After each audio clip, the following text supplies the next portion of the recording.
Welcome to Marriage with Joy, which is the most open discussion on the internet about the positive, purposeful, powerful, pleasant aspects of living in harmony with matrimony. Marriage with Joy unabashedly discusses the most interesting questions raised by listeners. Our informed and informative panel addresses issues with thought, wit, and aplomb. Voted best of the web 2 years running.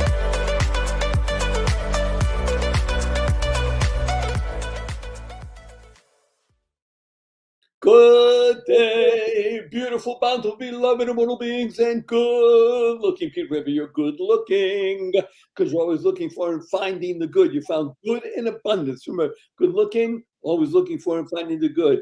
Why are you here? Because you tuned in consciously and conscientiously to Marriage with Joy. Notice I didn't say marriage with joy. Marriage with Joy. And this particular session, and maybe those coming up 2-3 times more, is going to be discussing some remarkably interesting, insightful perspectives on this foundational bedrock for Western civilization, which is called marriage. M-A-R-R-I-A-G-E. Oh, I spelled it right. Yes, marriage. And on this show, we have some of the more interesting people around the country to discuss this, myself included. I'll put myself in there as well. So we have me, the ambassador of joy. Notice I didn't say the ambassador of joy. The ambassador of joy. We have wonderful Dr. Diane Medved. We have fabulous Maura Sweeney, and God willing, we'll have Lori McDermott.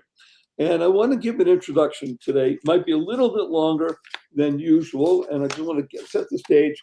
As I said, I'm hoping that we'll do this theme maybe 1 or 2 sessions more. And I had asked Dr. Diane and Maura and Lori to come up with and choose out of the many things they could have thought about 3 reasons why they each think people are delaying getting married or even not getting married. Because that's what's happening at this very moment. Now, when I speak about this, I mean in the United States of America. And the United States of America is still the world leader when it comes to Western civilization. So what happens here becomes the paradigm for what happens in other, in quotation marks, advanced countries. So if we fail here to maintain that most cherished institution, and it is an institution, which is marriage, which fosters family, which fosters next generations and values, if we're not able to do that here and do it well, then this is what can allow the crumbling of Western civilization. Now, how's that for introduction? Yes, Western civilization depends upon you getting married. It may be true. And I'm not saying with tongue in cheek. So as I said, I've asked each one of us to give over what the 3 reasons, the 3 salient reasons why they think people are either delaying marriage or not getting married. So when I say delaying marriage, right now, put things in context, this is the year 2026. People, God willing, will be watching this 10 years from now, 50 years from now, maybe a century from now. And either look back and smile and smirk and say, made it through that, or they'll say, well, that's why it crumbled, huh? So we'll be able to give some insight. I'm going to lead off, maybe a little longer than usual, and I can do it for 2 reasons. Number one, because I'm the host, guiding us, and I'm the guy. Not that I'm pulling rank, just, and I'm the oldest, admittedly. And I say it because I've been thinking about this a great deal over the past week or so since we introduced the idea of what we're going to be talking about. And I recognize that in the world that exists, we generally ascribe a generation to a period of time called 25 years. So that being the case, I am witness to 3 generations of people doing things. And I've seen a lot of changes in 3 generations, as we all have. I mean, we're all over 25. So, we're observant people, and we're looking at the world. We're not 30, we're not 40. So we do have a sense of time and what it means vis-a-vis our own children and grandchildren and such. However, I bring another perspective, and for two reasons. Number one, because I'm the guy in the show, and I have a different perspective on what I may say the three things that I find interesting. I know guys better than I know women. I don't know women. I quite honest. I can say, look, I'm married 48 years to a woman, so I know something, but not much. And I'm not being tongue in cheek and being funny. I'm just reality of life. I'm usually amazed at things that happen vis-a-vis my relationship with my wife, just because people, human beings, a man and a woman. The other thing is that I personally am being open kimono experience, sharing with you all. Thank God we have many tens of thousands of listeners. That it's either a blessing or a curse. I'll call it a blessing for the moment. That in my youth, ages basically from 18 to 22, so 4 or 5 years, maybe 23, I was what we would call today a hellion. Helion. Now, some people call it a helion. It's a hellion. And I was everything that you would not want your daughter to bring home. Everything. I was kind, generous. I was well spoken. I was, how should we say it, deferential to people older than me and such like that. I had respect. However, I did everything and anything you could imagine. Drugs were the smallest part. Marijuana, hash, LSD, all that sort of stuff. Never did injections because I didn't like that kind of stuff. I couldn't even stand a needle or blood, let alone my own or anything like that. However, I was as wild as you can imagine. And it was a time of, all that sort of stuff of James Dean and The Wild One and more riding motorcycles and stuff. Okay, that was where I grew up. That was the 60s. And I was part and parcel of the 60s. I dropped out of college at the age of 18. I went on a one-way ticket to Europe, which you could actually do in those days. I mean, it boggles the mind that you could do such a thing. One-way ticket. It cost all of $200 to fly on Sir Freddie Laker's express route. And I had landed in England with $100 in my pocket. And they were going to send me back and say, how are you going to live for $100? I don't know. I mean, I was so disingenuous that I said, I don't know. And they almost didn't let me in, but eventually they did. You get 30 days and you're out of here.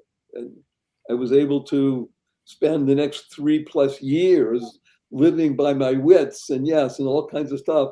And the adventures of a lifetime.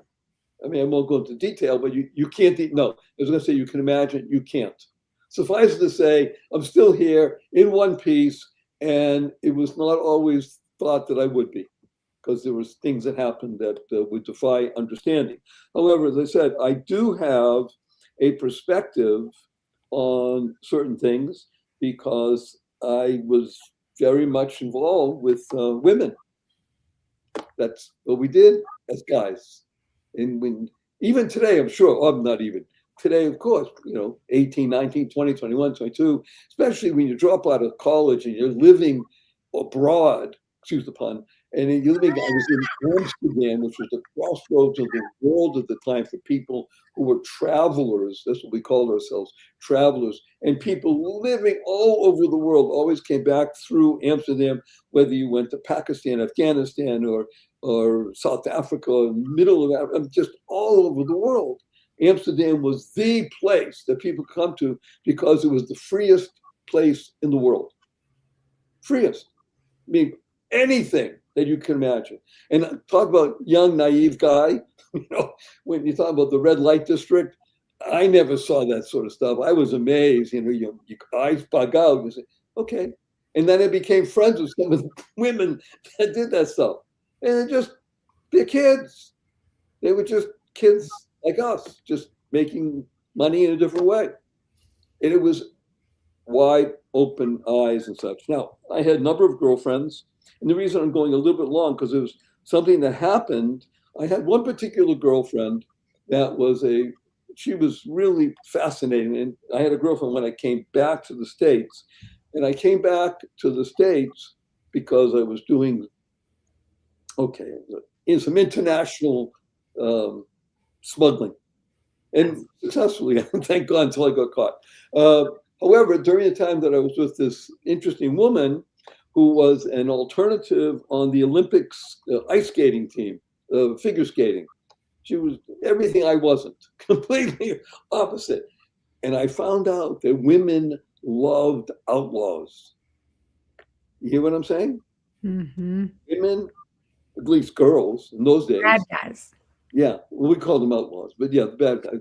And I wasn't. Again, I was deferential. I spoke well. I was smart. I mean, I didn't use foul language. And I was a great guy. I was fun to be with. And we smoked a lot of dope and did a lot of fun things and all just stuff. I was an outlaw, though. I didn't go to school. I dropped out of college, all that sort of thing. How are you going to make a living? I don't forget it. We always had money somehow. Just dealing drugs, whatever it was. The point is that I'm about to tell you something. So I'm going to tell me my three things that this wonderful woman that I was with at the time, and we had an apartment and she was living there with me and for a little bit off and on. So she was reading a book. This was 1970. And the book was The Female Eunuch. And I can tell you something, changed her life, changed my life. I mean, I don't know, you're not familiar with the book, Maura? Well, we'll discuss it. The Female Eunuch was a breakthrough in relationships of men and women, at least for me. And it was sort of around the same time, Gloria Steinem was out there doing stuff.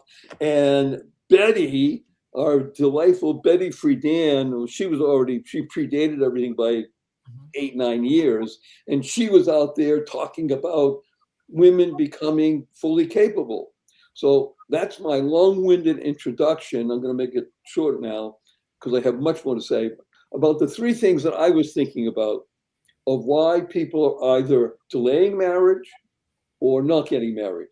And when I say delaying marriage, because when I was growing up, people were getting married somewhere between the ages of, let's say, 22 and 26, plus minus.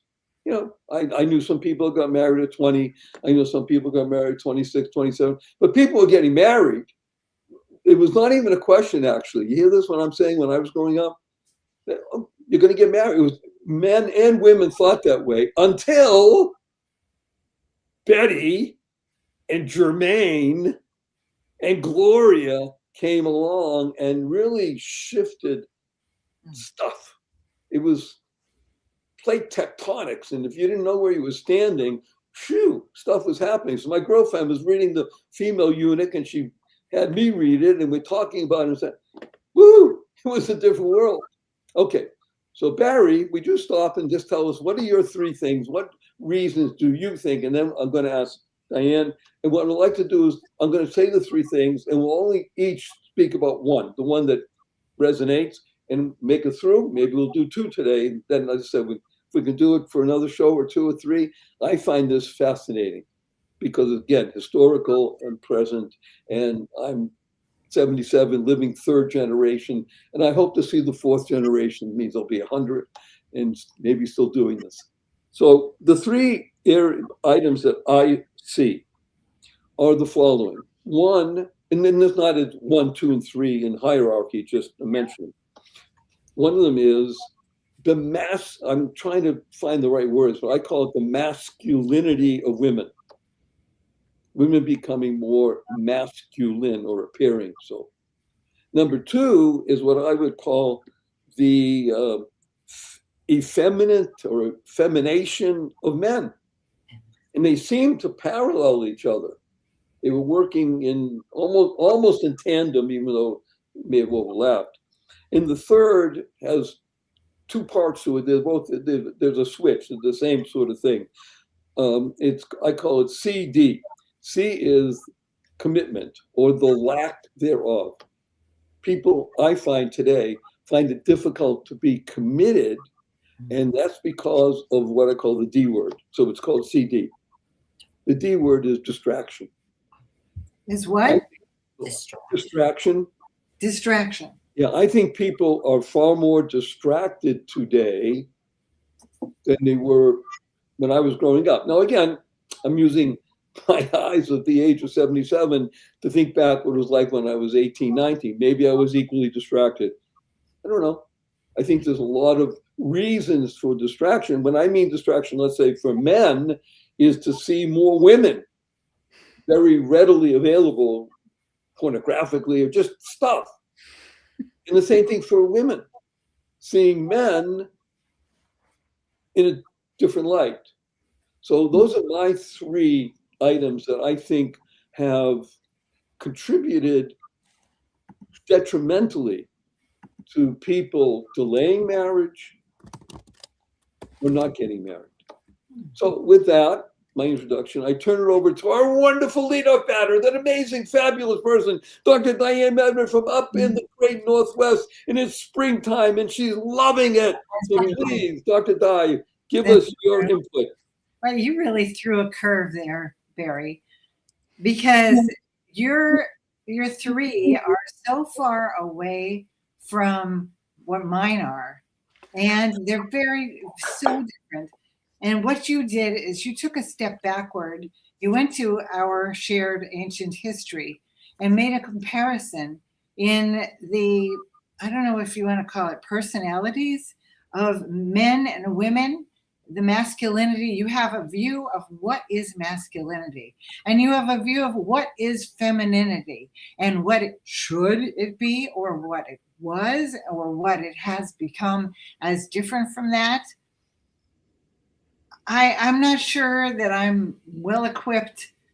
I mean, look, I remember the female eunuch, and I remember all those classes. When I was a kid growing up, I had a choice of 5 occupations. You could be a secretary, a teacher, you could be a librarian. I mean, there were only certain things that women could do. And when you say the masculinization of women, does that mean women were then admitted into what previously were masculine forms of learning a living?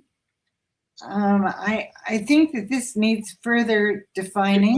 You don't have to even agree with me in any of us, or even address mine. I want to hear yours. All right. If you do, let's just make a left turn or a right turn.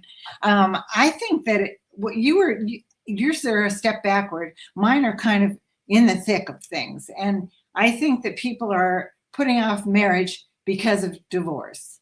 Because of divorce. In the 1980s, there was a flurry in the divorce movement. Divorce became unstigmatized. Many more people got divorced. People said it was a 50% divorce rate. It never was, but it was at least a 35% divorce rate. That means 1 in 3 people were divorced. And that, do you remember? You don't, probably. Ronald Reagan was castigated because he had been divorced. And he married Nancy, and they had the love affair of a lifetime. And yet it was never forgotten that he had this smirch of divorce. Well, in the 80s, the early 80s, 1981 was the peak of the divorce revolution. And it was okay then to get divorced, which was a problem. Why? This fomented a generation of children who were victims of their parents' divorces. And these children have now grown up. And they have 2 things that they have to contend with. One is fear of going through that, lack of trust in a relationship as something they can count on. And the other thing is that our economy has bent such that their income is needed. And the fact that they can get jobs in fields where they could not get them before, where I could not have gotten one when I was a teenager, but thanks to feminization of the workplace, now there are so many more jobs open, people, which is necessary because the cost of living is so much more. It used to be that a man was considered a man if he could support a family. And he wasn't a good candidate for marriage if he couldn't support a family. Now we have not got that expectation. The expectation is that each individual, and certainly both partners in a marriage, form a partnership in which they are both responsible to bring in money. And so I think that has changed the dynamic of when people got married, because women now must prepare for a career or become established in a career, and they do that first and then they get married. So if you look at the polls, most everybody still idealizes marriage and wants to get married, but then they have these bad experiences they've seen all around them.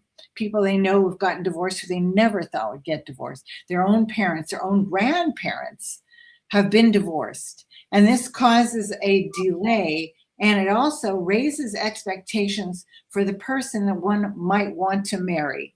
And this is another point of my 3, which is our standards for marital partners have increased, and we expect perhaps too much of the person that we marry. And it is very hard to marry somebody with expectations in place that they may or may not be able to fulfill. And, there's a song, I love you for who you are. I love you as you are. Everyone wants to be loved as they are, but they can't always marry someone and love them for who they are. And this is a problem. And when that especially, let me put you in just especially from the point of view of women to men. But that's another story we'll talk about. Okay. Anyway, I'm sure I'm ranting. And No, you're spot on. I want to focus on something, because you did me a very great service.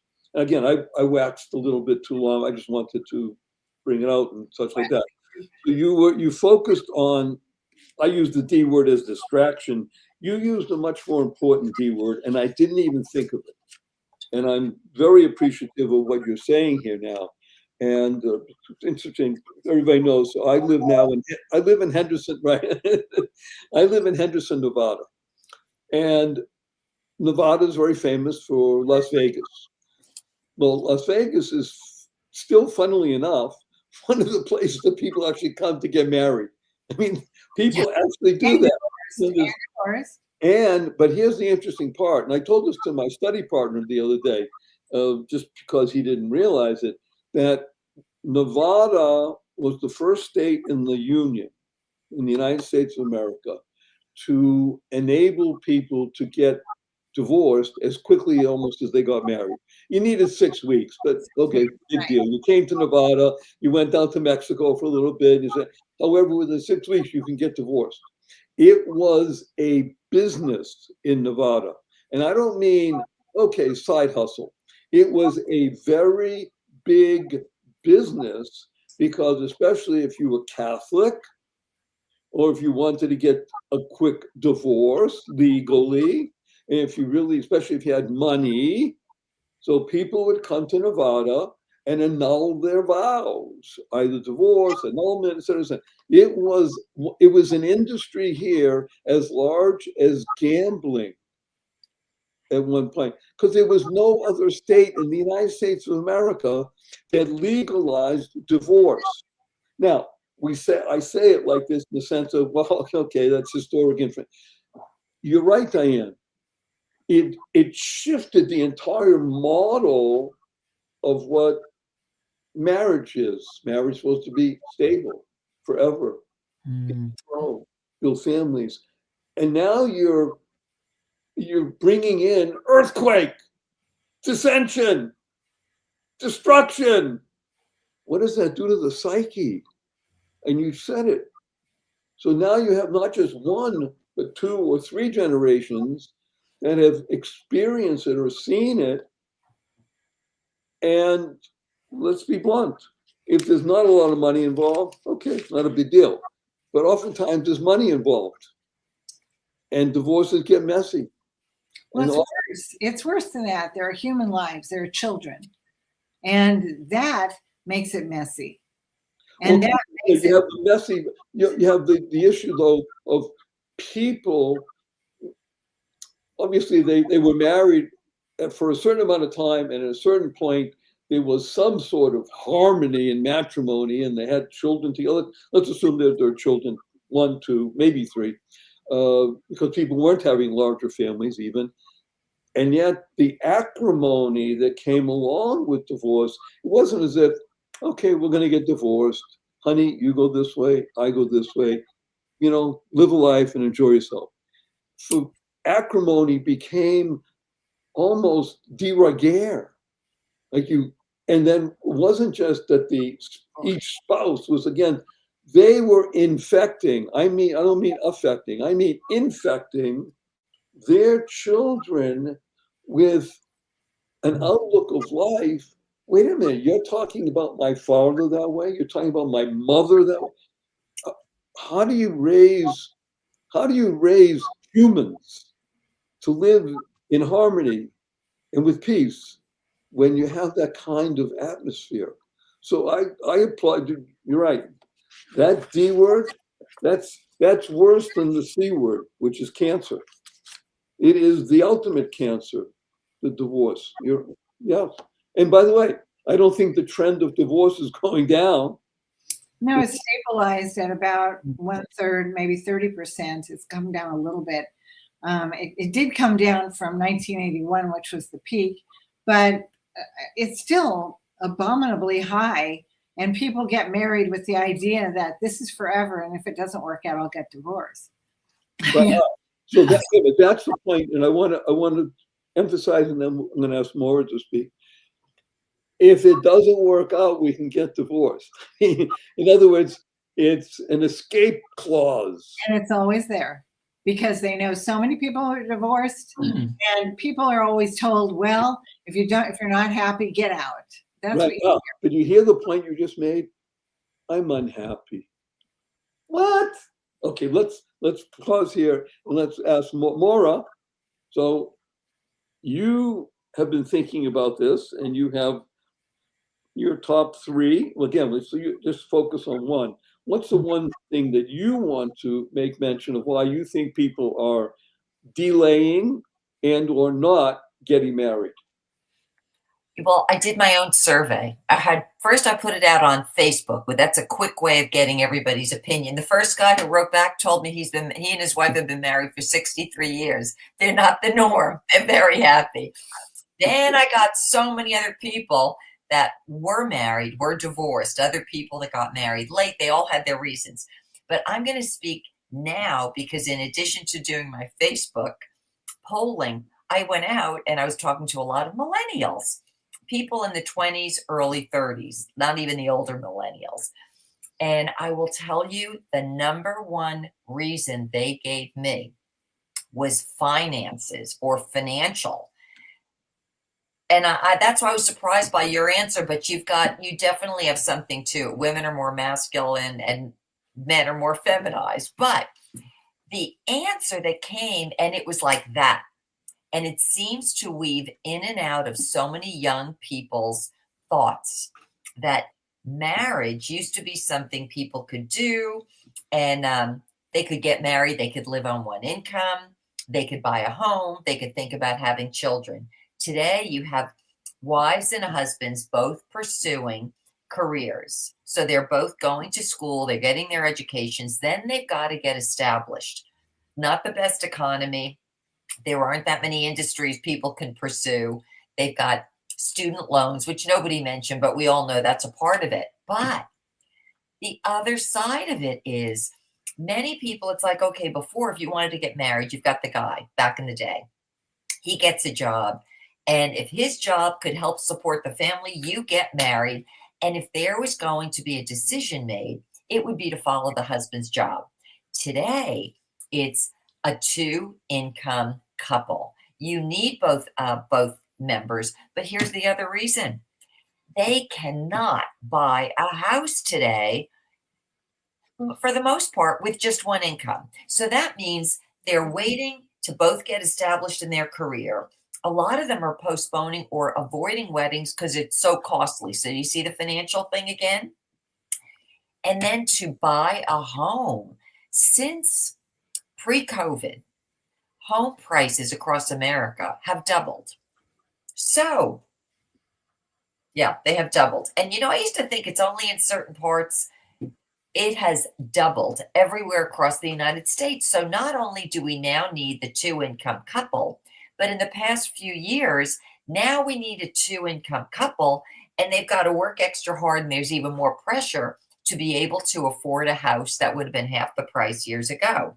And the salaries haven't kept up with it.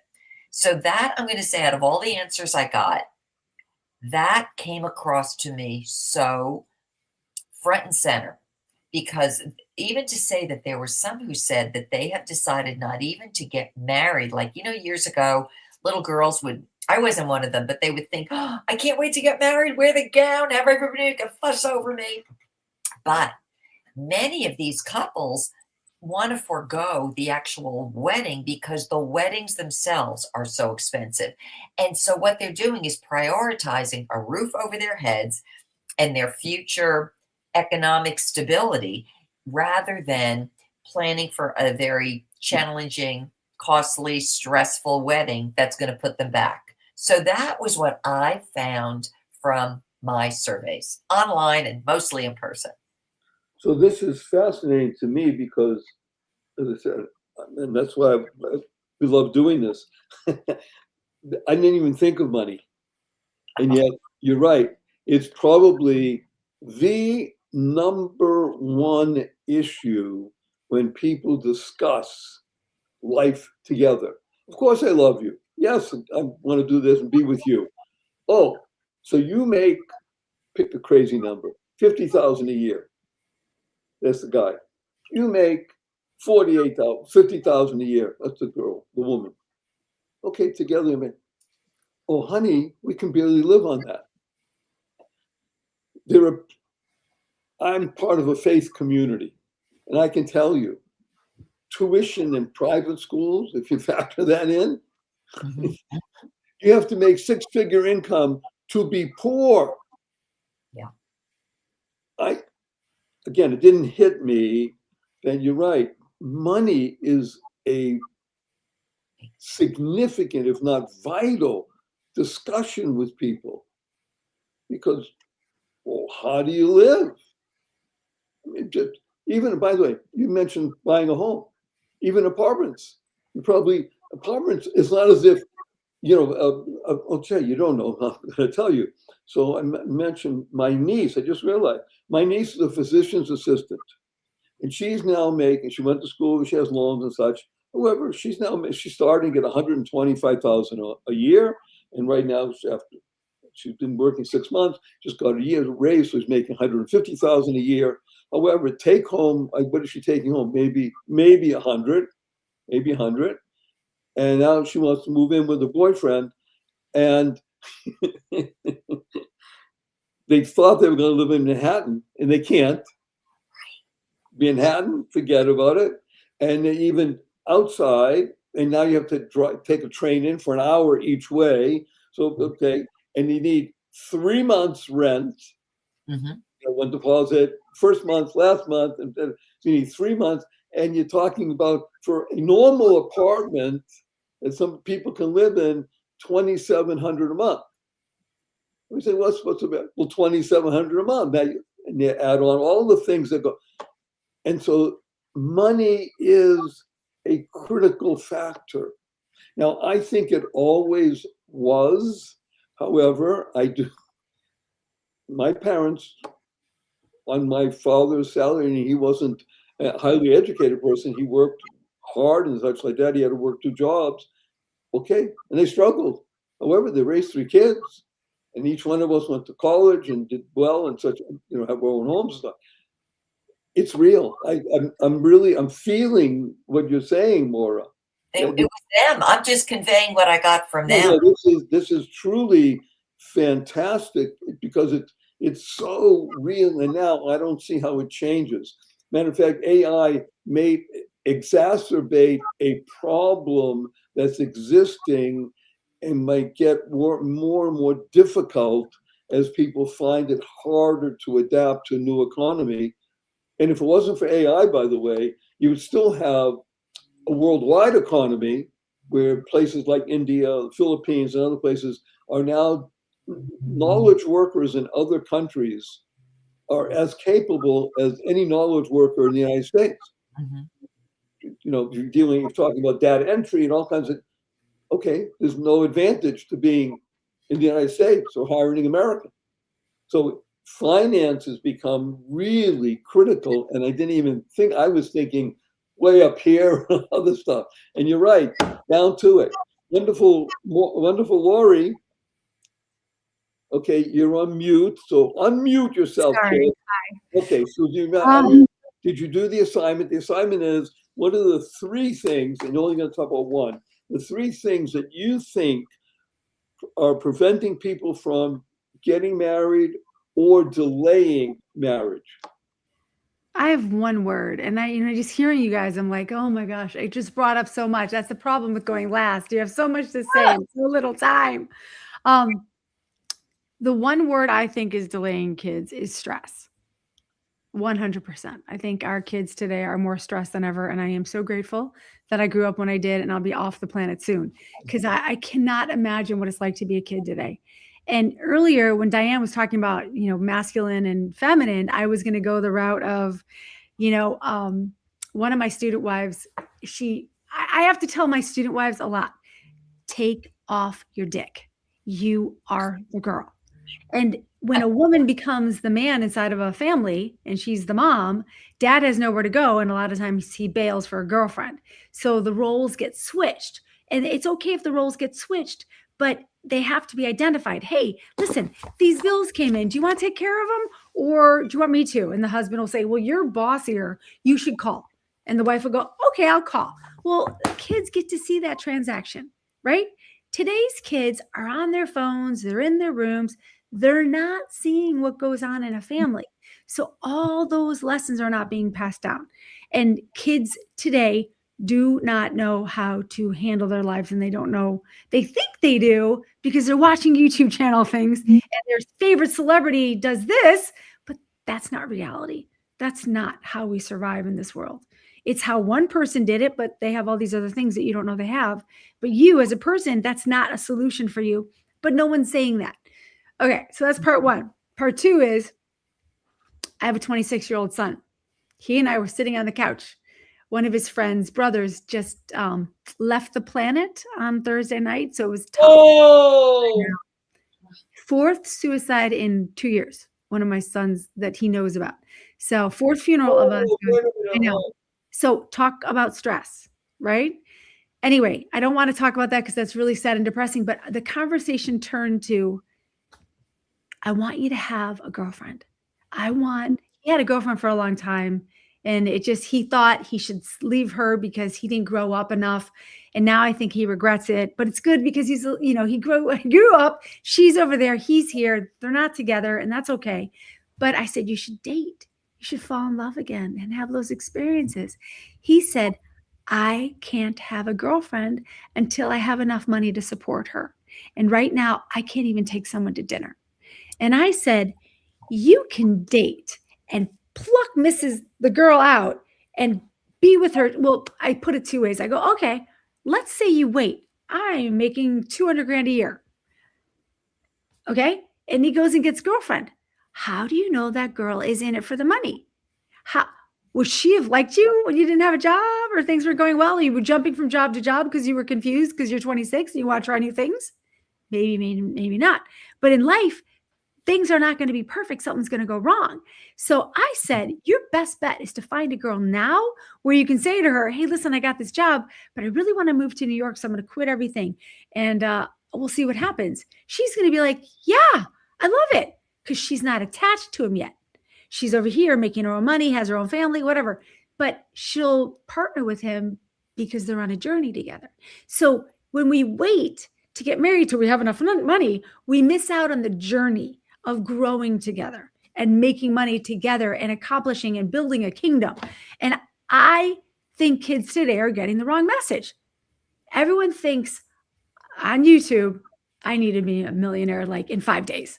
That I am late. I am 24 and I am late. I should already have 10 million in the bank. I'm doing it wrong. I am a failure at 24 and I've only had one job. And that's the hope that is missing out of these kids. So hold on, one more thing. The other, I literally, so one of my student wives was telling her kids, no, you have to get out, you have to have a job, you have to go do your thing. And I'm like, I was stressed listening to her. And I can't even imagine how our kids feel. So my attitude now is to my kids, because I've got a daughter graduating college and she doesn't have a job. I don't even think she submitted a resume anywhere and she's not really sure what she wants to do. So my attitude is great, because the world is pressuring her. When I grew up, the world didn't care. My mom pressured me and that was enough. Today, the world is pressuring you, so home life has to adjust to not pressure. So I say to her, listen, move home. We'll figure it out. Maybe we'll go to Palm Springs and lay by the pool for a couple weeks. And you know what? If you want to just live here forever, I'll build a little teepee for you in the back and you can get married. You know, we can all do laundry together and feed each other and, you know, have like a commune. I'll do that. I'll be the great grandma of all these kids. I love it. And my daughter's like, maybe not. It's like, it's an option. And as long as kids have freedom and options and they know they're safe and they have a platform to leap from, that's not all squishy from divorce and separation, they can fly. So anyway, that's a lot. I went in a lot of different directions. I hope that's okay. Okay, let's talk about one that, again, I'm so happy about this because I didn't consider all of these. You may have missed my introduction when I was talking about the fact that when I was 18, 19, 20, 21, 22, etc., I was a hellion. Stress didn't enter into my world. We were living fancy-free, Fruit Loops. I mean, we just lived. You owned it. Absolutely. Now, when you're telling me, and I hear it fully. First of all, I have a 37-year-old son who was married, now divorced, has 2 sons that he needs to contribute to help, not just financially and emotionally. And so I see stress.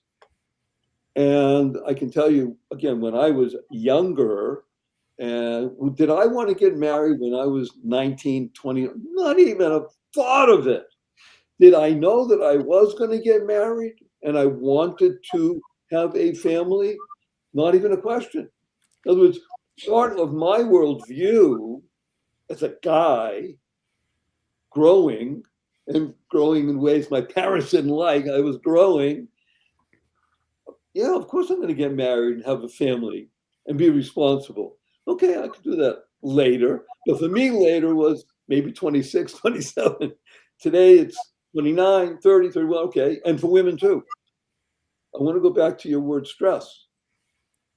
You're right, Lori. I can't imagine the stress today. I think you said it very eloquently. It's stress. Okay, there's always stress at home. Let's just be blunt. Parents, kids, there's a stress. Stress from the outside. From their peers. Well, what are you doing? What are you doing? What are you doing? You know, and it's talking about money, like Maura mentioned. And then there's the stress of the world, because what are they seeing on their devices? Well, this one's an influencer making $1 million a month, and this one making that. And I'm going to quote interesting fellow. His name is Dennis Prager. Diane, you know Dennis. I'm not sure if you. Okay, you know Lori. That's when I met, right? Okay, Dennis Prager. Dennis mentioned something. Now, we should all be praying for Dennis that he should not be paralyzed anymore. He's quadriplegic. I was there for years. I know what it's like. He's still there. So he mentioned that a number of years back when he was interviewing people to work with his PragerU and just and then having people go out and interview young people. The number one desire of people when he would speak to young audiences, what's the number one thing they wanted? It wasn't money, even though that was quite close. Fame. They wanted fame. Oh, by the way, I can say it right now. We're April 29th, year 2026. People might be watching this 10 years from now, 50 years, 100 years from now. Part of the reason that this person just attempted to assassinate the president of the United States had to do with fame. He wanted to have a name. Mm. He wanted fame. Fame is an aspect of stress.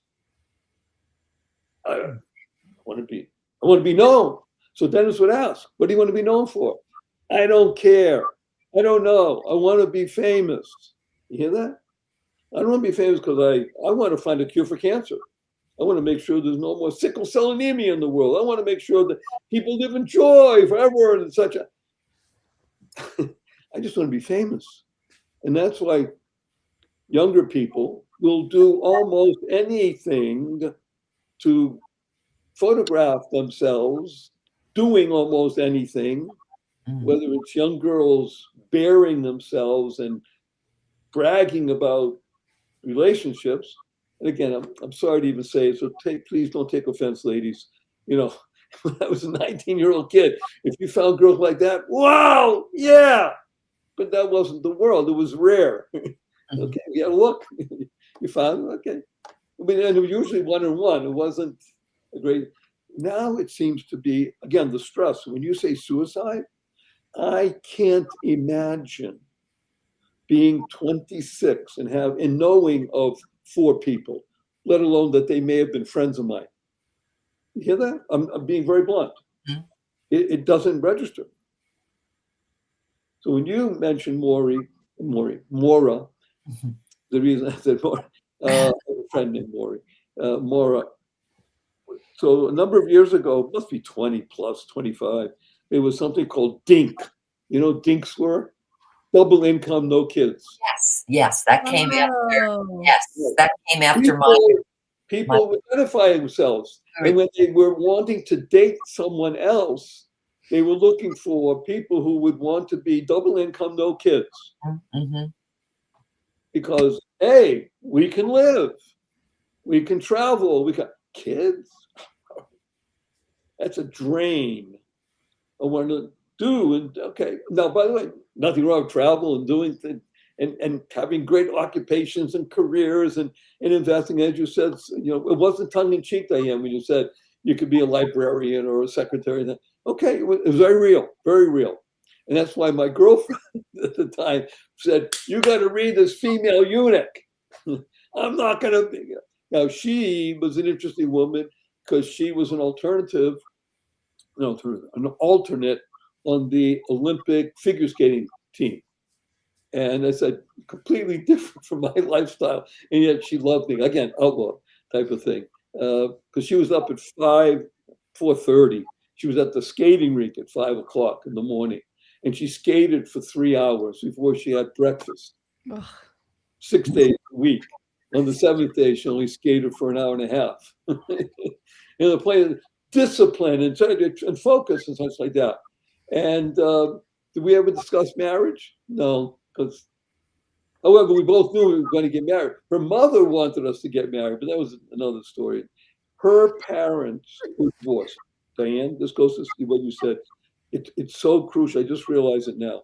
Her parents were divorced in a very messy and very debilitating divorce because he was very rich and he gave his wife virtually nothing, just enough so that she could have an apartment with her 3 kids, one with my girlfriend, but she was living with me, so okay. The other 2 were already 19, 20, 21, living in crimp, and they had before this, we grew up in a place called Brookline, Massachusetts, very wealthy town outside of Boston.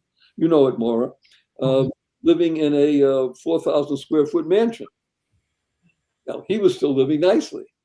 She wasn't. And that was part of divorce in those days. It was not easy because he's going to win, or most of the time he's going to win. Now, things have shifted, of course, all for the good.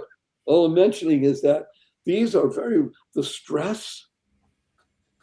Yes, the stress in today's world is not easy, even in a faith community. Am I right, Diane? Oh, yeah.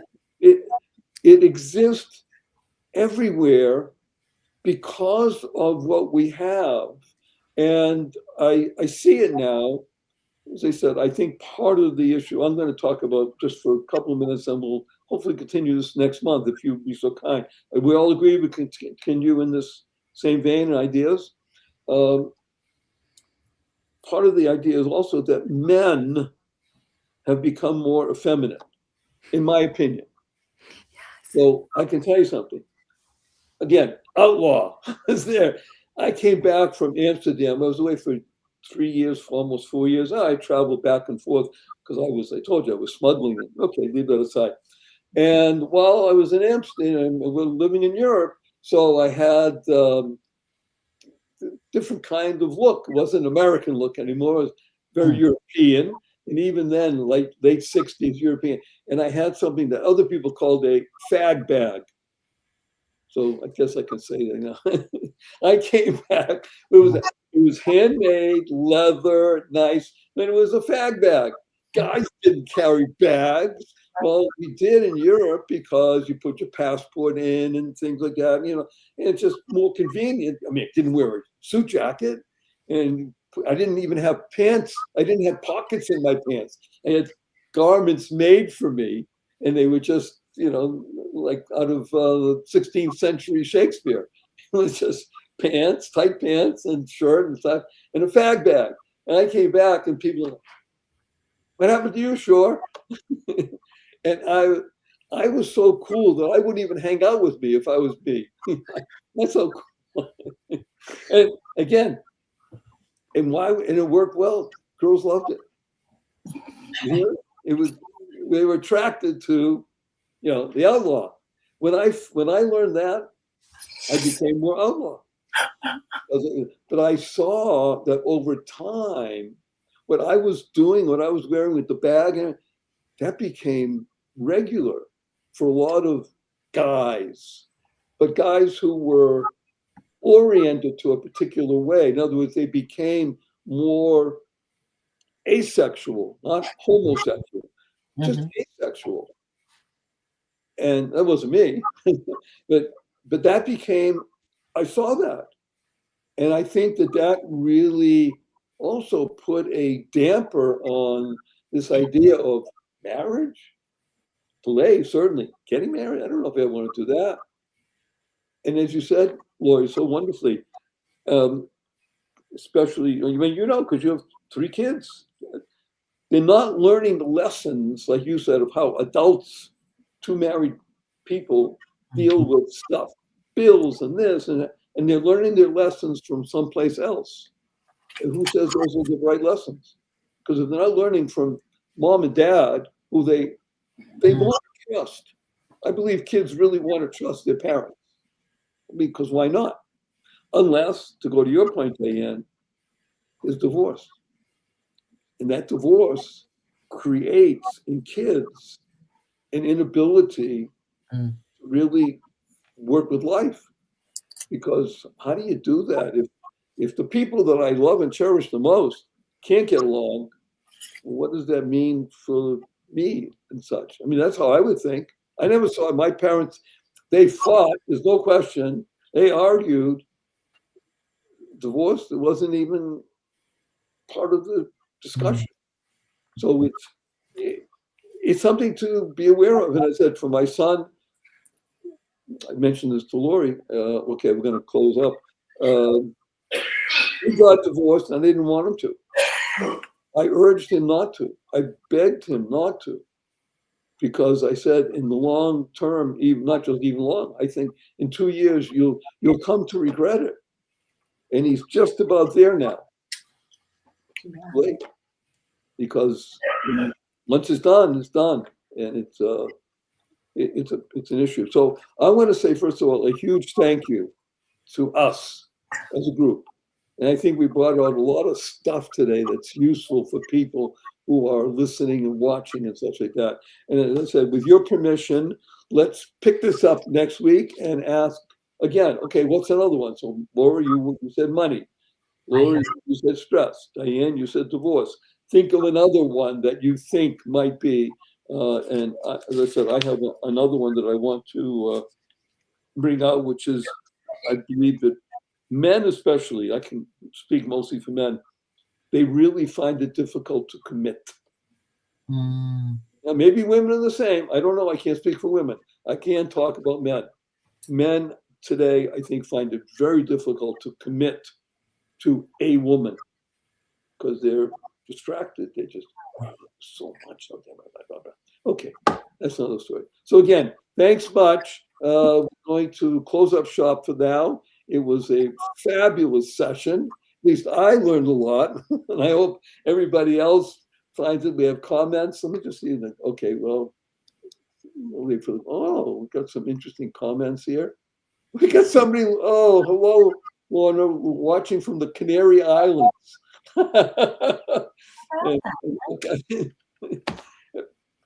The beauty of this is it touches people all over the world.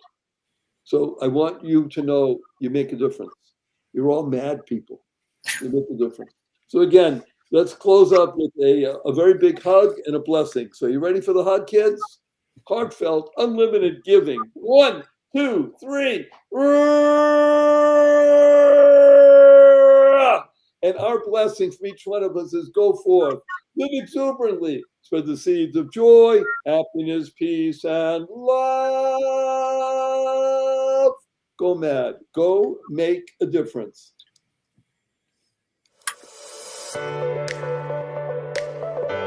Welcome to Marriage with Joy, which is the most open discussion on the internet about the positive, purposeful, powerful, pleasant aspects of living in harmony with matrimony.